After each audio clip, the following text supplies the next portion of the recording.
Christian from Garage 17 coming back at you guys with another video. I know it has been a hot minute since I dropped a video for you all. I will talk about that at the end of the video, why and all that good stuff. But as you can see by the title of this video, guys, I'm going to be doing a review on the temporary letters, tire lettering from TIREGRAFICX. I know you guys have seen it. I know I wondered about the temporary tire letters, so I thought this video would definitely be needed to just kind of explain my experience with them thus far. I've only had it for a few days and give my overall opinion on it. So without further ado, guys, let's get straight into the video. First, I gotta whip around my ST and give you guys a better viewing angle.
Alright guys, so now I am seated here and situated. Behind me, as you guys can see, is my 2017 Ford Focus ST that I have my TIREGRAFICX temporary tire letters on. So before I talk about my experience and my review, I guess, of the letters, I'm going to talk about the install of the tire letters. So my experience with the tire lettering, I personally did not like the install of the tire letters, just to be completely honest with you guys.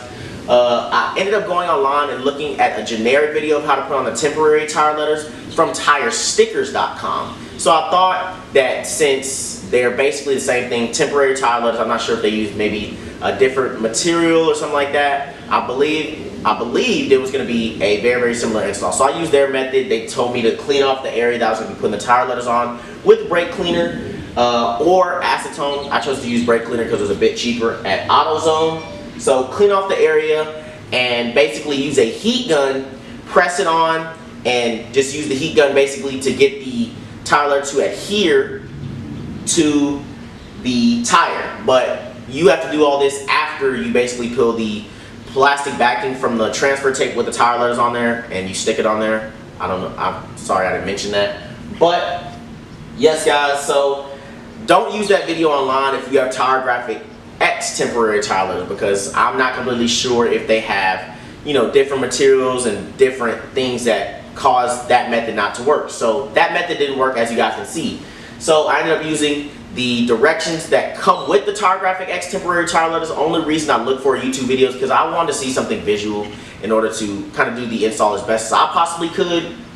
So from what it says on the directions on the TIREGRAFICX temporary tire letters, the ones that you get with the lettering, basically it says clean off the area that you're going to be putting the tire letters on. So like I said, I already did that with brake cleaner. Clean it off. After you get it nice and clean and you basically have no black onto the towel that you're using to clean it with, basically you're ready to put the tire letters on. So that's what I did.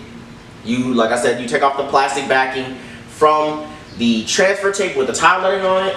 You put it on there on the area that you want to put it on, and you firmly press it just with your hand at this time. Firmly press it, just get it on there as best you possibly could. There are curves and tires and stuff like that, so it might not adhere perfectly when you end up putting it on with your hand.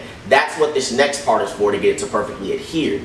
So next, basically what you're going to be doing, you have it on there pretty good just with your arm or with your hand, and it doesn't come off. So basically, next thing you do, you get an iron, you get that bad boy really hot, you turn it to the maximum temperature, as it says on the TIREGRAFICX directions. Get it as to operating temperature. It said 300 to 315 degrees Fahrenheit. So I did that, let it get really hot, and then I started pressing it firmly onto the tire letter with the transfer tape over them, and just started pressing it. And basically how my experience went, I saw that it adhered best to the tire when I basically let it burn on there for a little bit. So press it on there, and don't just, press it and just keep on going over it like you would iron a shirt or something like that. Press it on there, guys, and hold it on there for a bit. And like I said, my best experience was when I let it burn on there a little bit. Not to the point where you start melting the transfer tape and you start smelling your tire. Not to that point, guys, but to the point where you kind of see the outline of the tire letter on the transfer tape sort of making like a brownish outline. So you're burning it on there a little bit. That's how I had my best adhesion. But do that all the way around the tire, all the way around the tire lettering, basically, and get it on there as good as you possibly can. And when you feel confident that the tire letter is on there pretty well, you start to peel off that tire lettering. Well, you start to peel off the transfer tape off of that tire lettering. So you start peeling it back. You're going to have some areas that pull up some of the tire letter that stays on there, and you're going to have some of it that pulls up off of it. So when you get it to pull up, basically what you're going to be doing is getting that iron, putting the transfer tape back on there, rubbing it on there. Sorry about that. But yeah, guys, so basically you're going to be peeling that transfer tape off. The areas that come up, you're going to lay that transfer tape right back over it. Rub it back with your fingers so you see that it's on there, back on the tire really well, and you're going to hold that iron on there for a second. Get that iron on there, maybe rub it a little bit, guys, and just hold it on there for a second, make sure it's back on there, and then you're going to keep on peeling. So you're going to repeat that process with the 2 tire letter decals that you get, because basically with these tire letters you get 2 pieces of the tire letter that will end up making Nitto total. So NI is going to be 1 tire letter that you're going to get, and the TTO is going to be the remainder of it. So you're going to do that with both tire letters for however many tire letters you have that are going on 1 wheel. So you repeat that process on all 4 wheels.